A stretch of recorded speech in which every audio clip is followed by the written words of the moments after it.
more than 7 million people live at the high peaks of the Andes and the Blue Wave. Argentina, with its tremendous vitality, still clings to traditions that in Europe face extinction.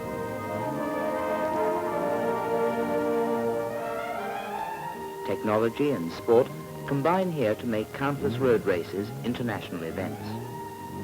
The most important, and by the way the biggest, is the Grand Prix of Argentina for touring cars.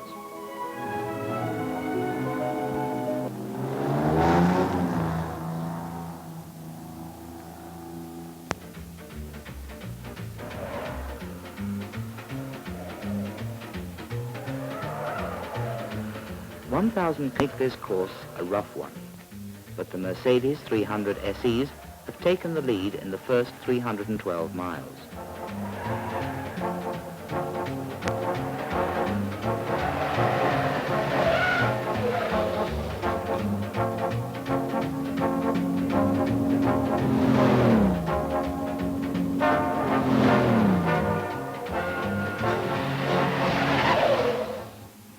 Field of Lancias, Alfa Romeos and Fords are out to cut down that lead.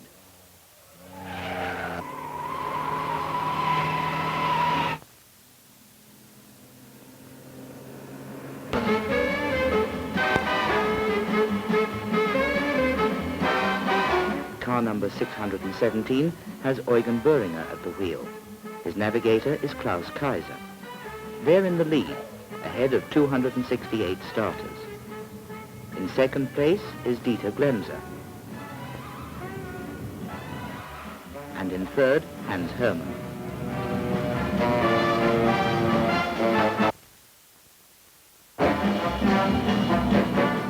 Car number 609 is driven by Eva-Maria from Sweden.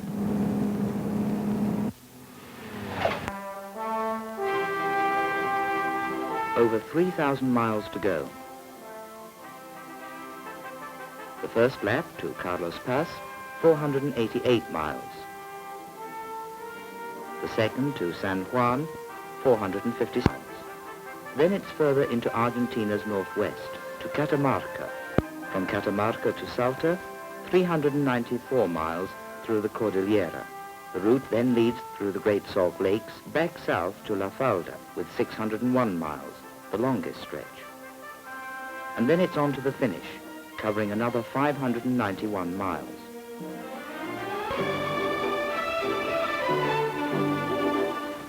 Or concrete here, just roads of dust, rubble and rock, not to mention countless dangerous curves.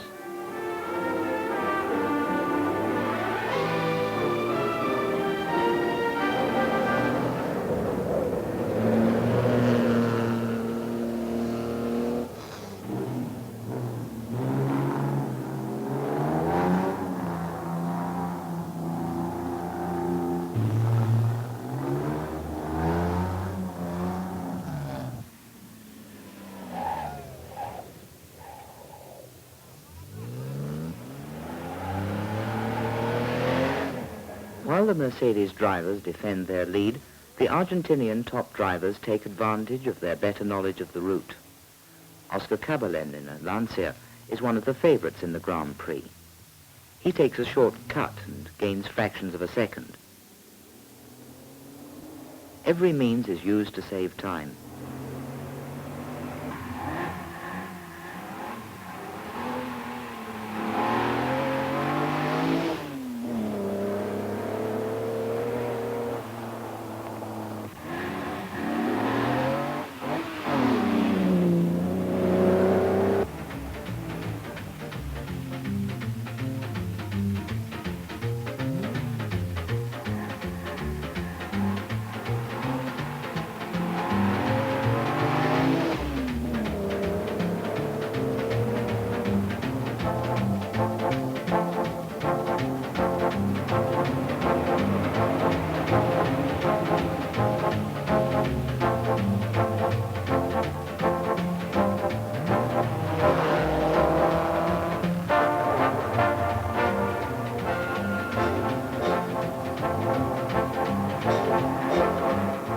Drivers and cars take a beating. The course becomes a testing ground of human performance and technical stability.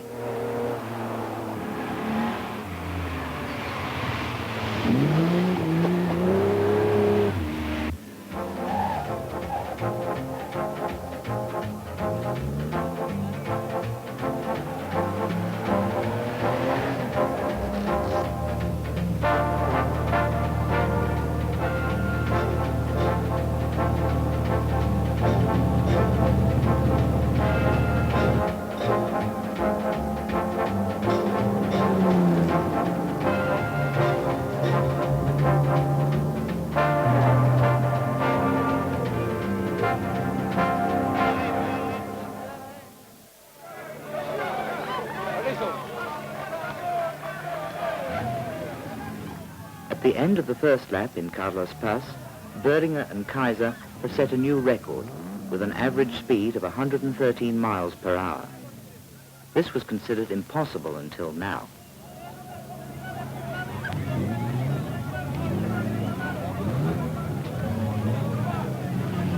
Now the navigators have a race of their own.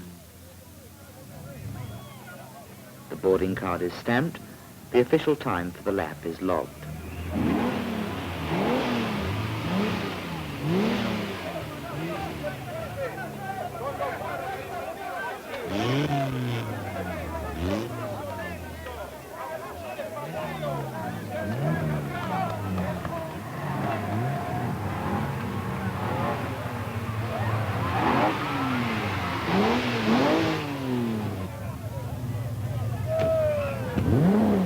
Already 91 cars have been eliminated.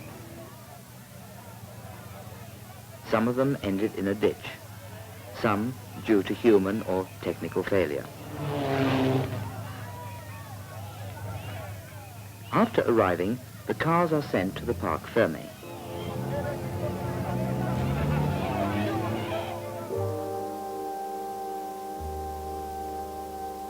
This way, unauthorized repairs are avoided from the start. The game is played according to the rules.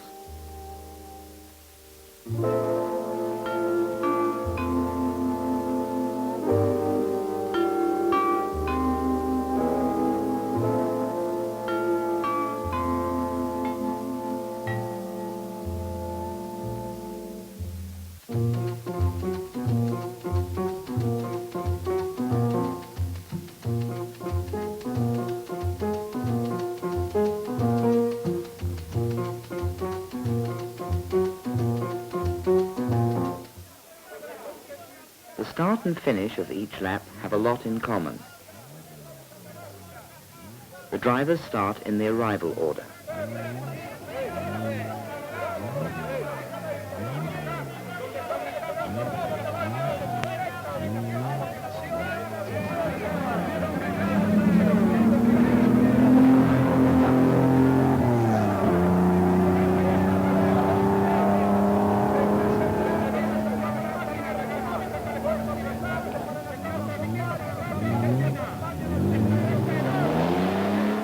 The battle of the champions and the also-runs has long been decided.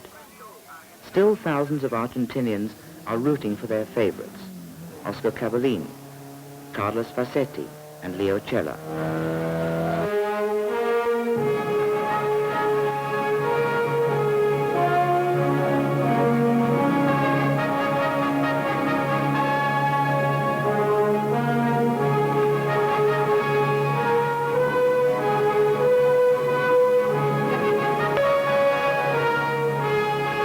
Every winding, dangerous curve can be taken at racing speed. The drivers can be sure that no one else will meet them.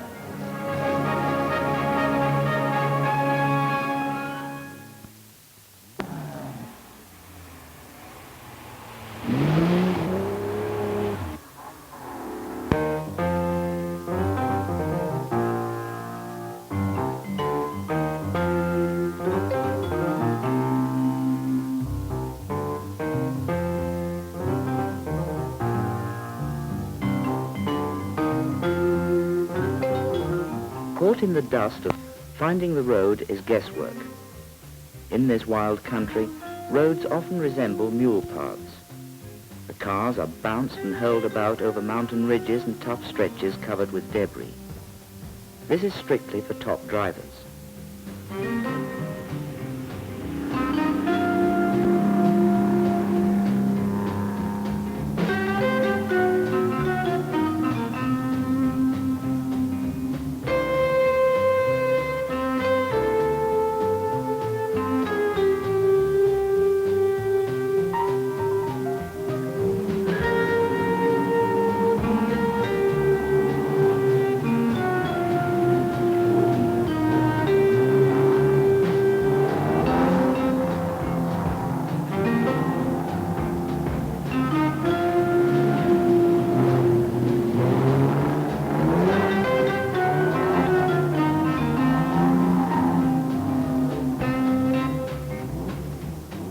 Change gear, brake, accelerate thousands of times in the exhausting rhythm of this grueling road race.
Good planning, the experience of many years, perfect technique, and the right character make the winner of a race like this.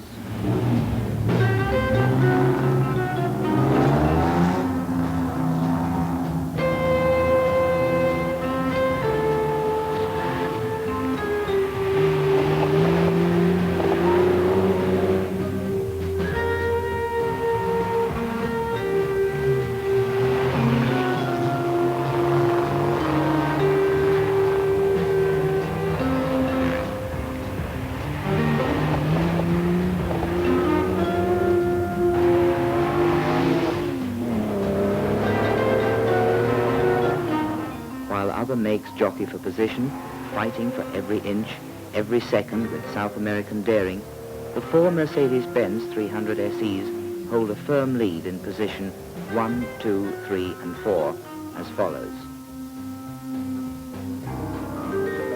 Böhringer Kaiser,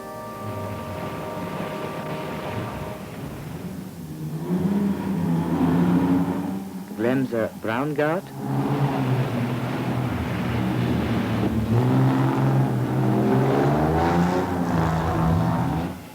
Hermann Schiek,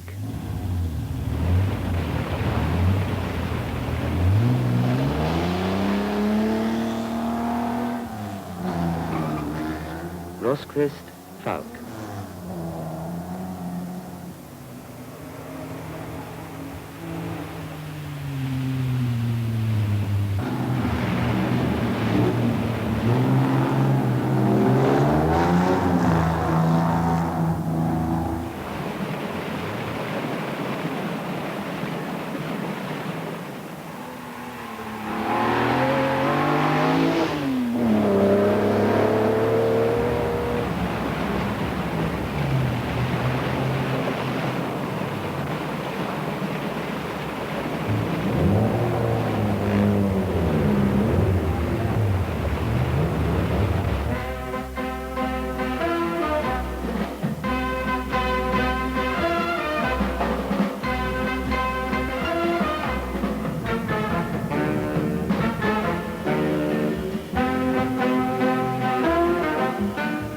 The Mercedes team increases its lead, clearly outclassing the direct competitors in a thinning field. The race becomes a demonstration for Mercedes. This impressive group shows power and technical strength.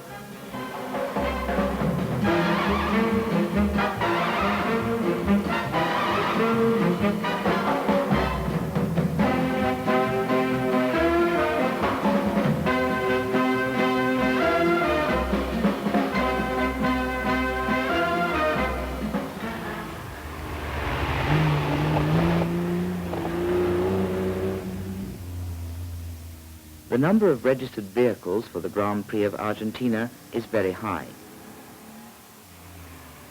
Only a few drivers reach the finishing line, and they have paid a lot of money for this thrill out of their own pockets.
In many villages along the course, race day is a holiday.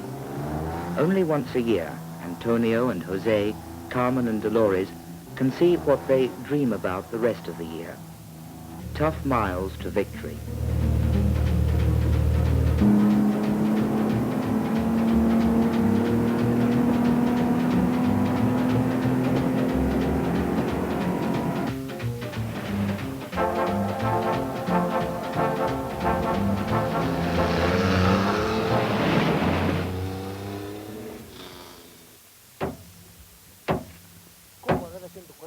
They work with gusto on a car that in many places would be called a total wreck in the junkyard. The Argentinians show their talent for improvising. This is Salter's Parc Fermé, the turning point of the course. More than half the cars have dropped out, and many have the breakneck speed of the front-running Mercedes to thank for that.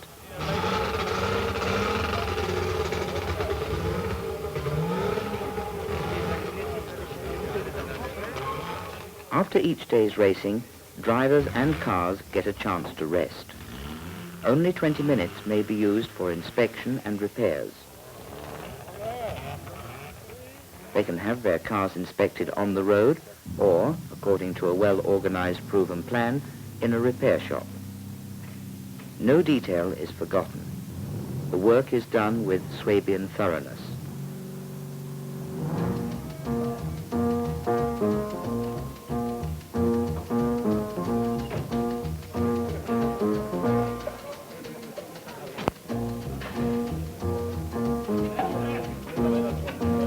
While Hermann and world champion driver Juan Manuel Fangio talk shop, the racing director supervises repairs on the cars.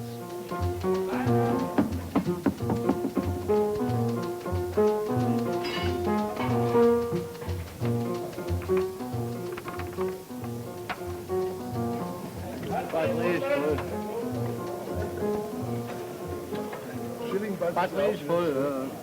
Pass auf, dieser erste Beginn ist da auf der einen Seite nicht drüber füll immer, damit es so ist, dann passiert nichts. So ist dem vertieft.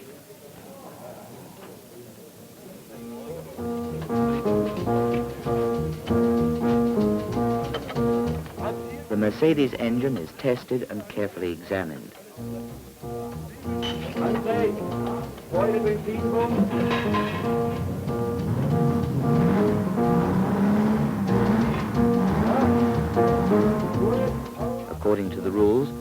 only cars belonging to a definite series can compete. Some regulated improvements are allowed.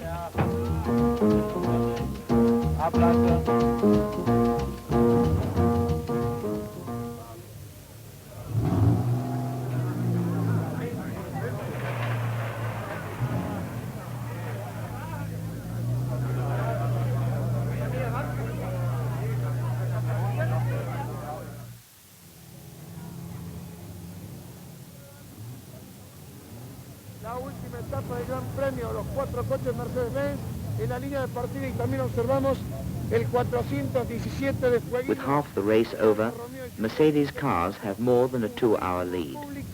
En la línea de partida. Reason enough to look forward to the next day with optimism and joy. For part 2 of the tough miles, the drivers line up this way: Böhringer, Glemser, Hermann, Korff-Rosqvist.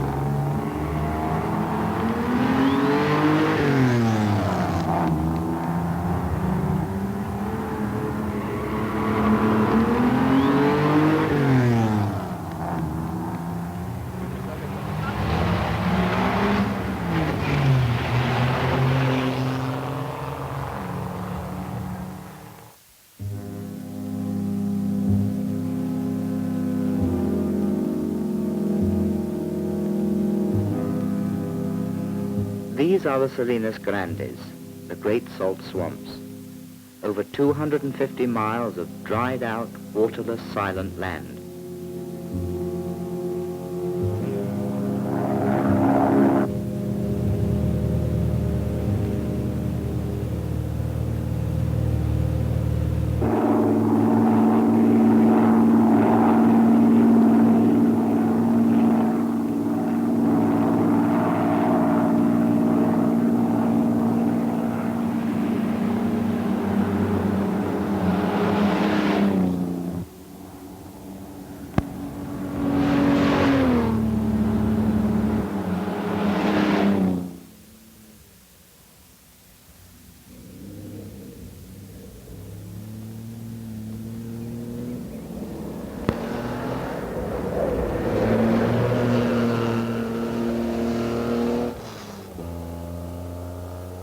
Up till a few decades ago, there were only stones here in the parched area of Cuesta el Clavillo, or the Valley of Achaval, right on up to the 9,000-foot-high Abras del Infernillo.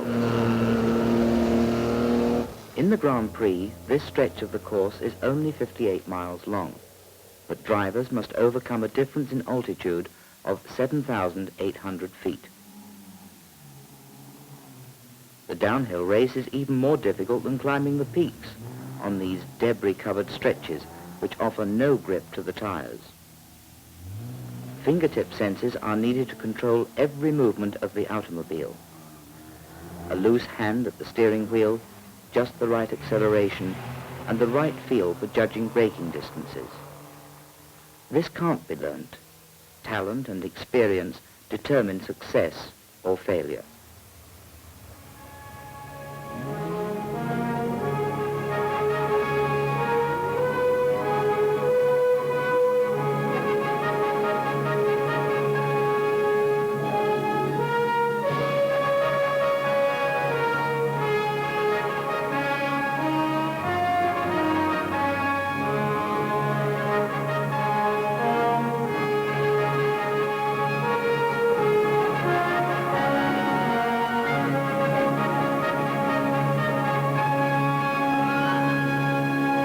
This spot is called Indio Monument, a favorite location for spectators. In this country, racing has a real bright future.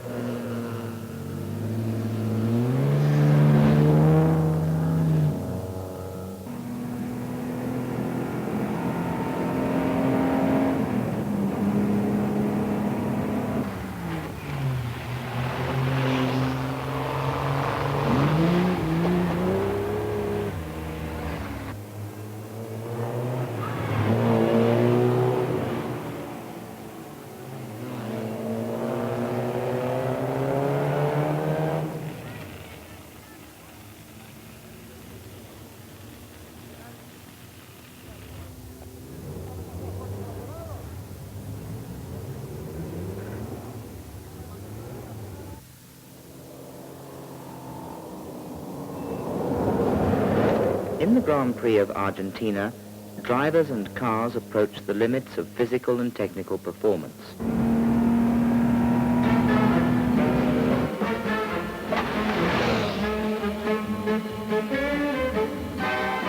It's a fascinating race, and it reflects all the possibilities of our automotive age.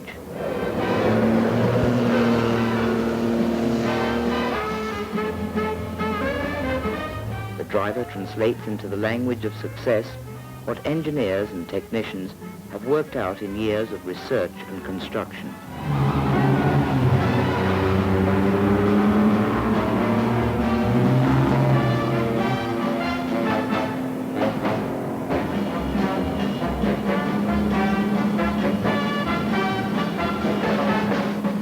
In such a long race, luck and chance have lost their meaning. Reliability and precision decide the winners.